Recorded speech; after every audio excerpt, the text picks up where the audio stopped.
طالب أو طالبة في المدرسة تطاولوا على ابنكم أو بنتكم، دفعوه ضربوه أو أي شيء، يروح الأب أو الأم للمدرسة يقيموا الدنيا فوق تحت. لكن لو الأب أو الأم عرضوا أطفالهم للموت عادي، مو مشكلة. السيارة لما تمشي بسرعة 50 كيلومتر بالساعة كل شيء غير مربوط داخلها يسير بنفس السرعة. طفلك زي أي شيء تاني لو مو مربوط حيطير ويتخبط ويتأذى لا سمح الله. الأمهات اللي بيقودوا السيارة أو الأمهات اللي راح يقودوا السيارة عما قريب، أرجوكي لا تحط الطفل جنبك أثناء القيادة بس عشان إذا بكي تطبطبي عليه، ترى الأمر كارثي. حتى وضعك للطفل في حضنك كراكبة في الأمام خطر كبير في حال حصل أي شيء مفاجئ لا سمح الله. أنت ممكن تكون أفضل سائق وأنت ممكن تكوني أفضل سائقة، لكن السيارات الأخرى ما هم زيكم حريصين وفاهمين، لذلك لازم تأخذوا بالأسباب. البعض يسوي نص الخير، يحط الطفل بكرسي لكنه يحطه غلط، يحطه في الكرسي الأمامي. خطر انفجار الوسادة الهوائية في الحادث لا سمح الله قد يكون أمر قاتل للطفل أو الرضيع. الطفل ولحد 4 سنوات تقريبا المفروض يجلس في الكرسي الخلفي لسلامته.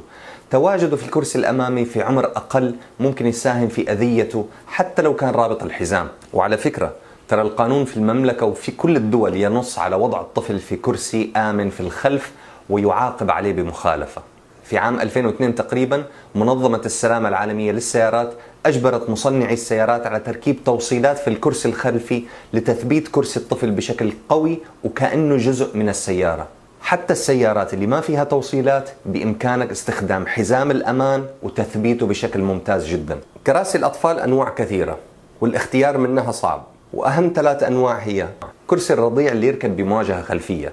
الطفل لما يكون صغير جسمه ضعيف ما يتحمل أقل الصدمات، وضعه بمواجهة أمامية ممكن يعرض رقبته وعمود الفقري للأذى، لذلك وضعه بشكل عكسي يحمي العمود الفقري والحبل الشوكي ويوزع الضغط على مساحة أكبر من الجسم. وفي كراسي أطفال بمواجهة أمامية، وهذا عادة لاستخدام ما بعد 1.5 سنة تقريبا من العمر.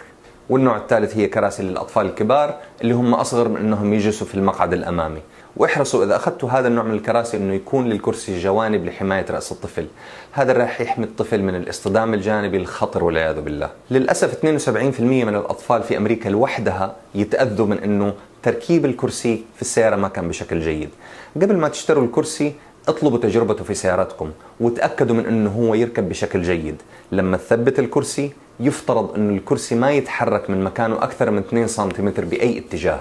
وعشان تعرفوا إذا الطفل مثبت بشكل جيد المفروض أنكم ما تقدروا تطوي الحزام اللي على الطفل بأصابعكم الاثنين، لو طويتوه معنى ذلك أنه هو مرخي. وأرجوكم لا تقولوا أن الطفل يعذبني وما يسمع الكلام ويبكي ويبغى يخرج من الكرسي.